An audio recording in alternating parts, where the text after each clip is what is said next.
दोस्तों, हिंदू साहित्य के अनुसार 4 युगों में सतयुग सबसे पहला युग रहा है और इस युग का तीर्थ पुष्कर है। सतयुग में पाप बिल्कुल भी नहीं होता और पुण्य की मात्रा लगभग 100% होती है। इस युग की पूर्ण आयु 17,28,000 वर्ष होती है और इसमें मनुष्य की आयु 1 लाख वर्ष तक होती है। सतयुग में भगवान ने कुछ दैत्यों का वध करने के लिए अवतार लिया था और ऐसा कहा जाता है कि सतयुग 17,28,000 वर्ष तक रहा। ये युग 4 पैरों पर खड़ा था और इस युग में मनुष्य की लंबाई 32 फीट तक होती थी। इस युग में कोई पापी नहीं था, यानी पाप का प्रतिशत 0 था। वहीं पुण्य का ग्राफ 100% था। इस युग में मुद्रा के रूप में रत्न चलते थे और लोग स्वर्ण का पात्र इस्तेमाल किया करते थे। सतयुग यानी सत्य, तप, यज्ञ और दान का युग। इस युग को कृतयुग भी कहा जाता है। ऐसी मान्यता है कि इस युग की शुरुआत अक्षय तृतीय पर्व से हुई थी। इस युग में लोगों की उम्र काफी लंबी होती थी और वे ज्ञान, ध्यान और तप से परिपूर्ण थे। सतयुग में कोई व्यक्ति अधर्मी नहीं होता था। आज के इस एपिसोड में हम आपको बताएंगे कि सतयुग में भगवान कौन कौन से अवतार लिए और क्यों।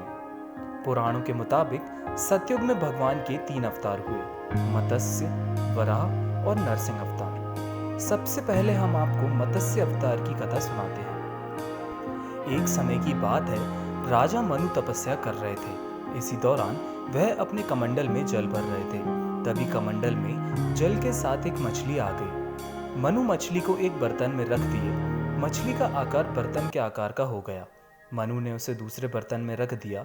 वह बर्तन भी उसके बढ़ते आकार के सामने छोटा पड़ गया। इसके बाद मनु ने मछली को समुद्र में छोड़ दिया।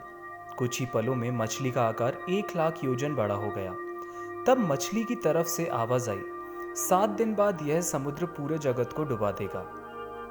कहा जाता है कि भगवान विष्णु ने हिरण्यकश्यप का वध करने के लिए वराह अवतार लिया था। हिरण्यकश्यप हिरण्यकर्ण वन नामक स्थान का राजा था। हिरण्याक्ष उसका छोटा भाई था। एक बार की बात है कि हिरण्याक्ष संपूर्ण पृथ्वी को पाताल लोक में लेकर चला गया। इसे लेकर देवता भी परेशान हो उठे और उन्होंने भगवान विष्णु को यह समस्या बताई और पृथ्वी के अस्तित्व को वापस लाने का अनुरोध किया।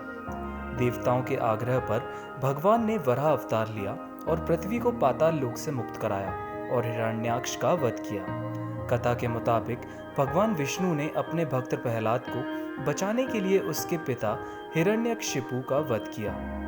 हिरण्यकशिपु के वध के भगवान से नरसिंह ने अवतार लिया था और जिसमें भगवान का आधा शरीर मनुष्य का था जबकि आधा शरीर सिंह का था।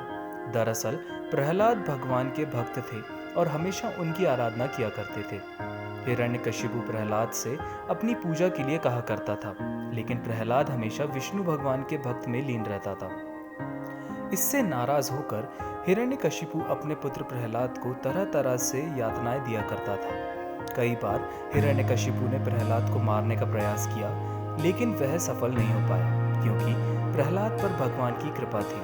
जब हिरण्यकशिपु का अत्याचार प्रहलाद के साथ ही जनता पर बढ़ गया, तब एक दिन राजा की सभा में ही भगवान ने नरसिंह अवतार लिया और हिरण्यकशिपु का वध किया।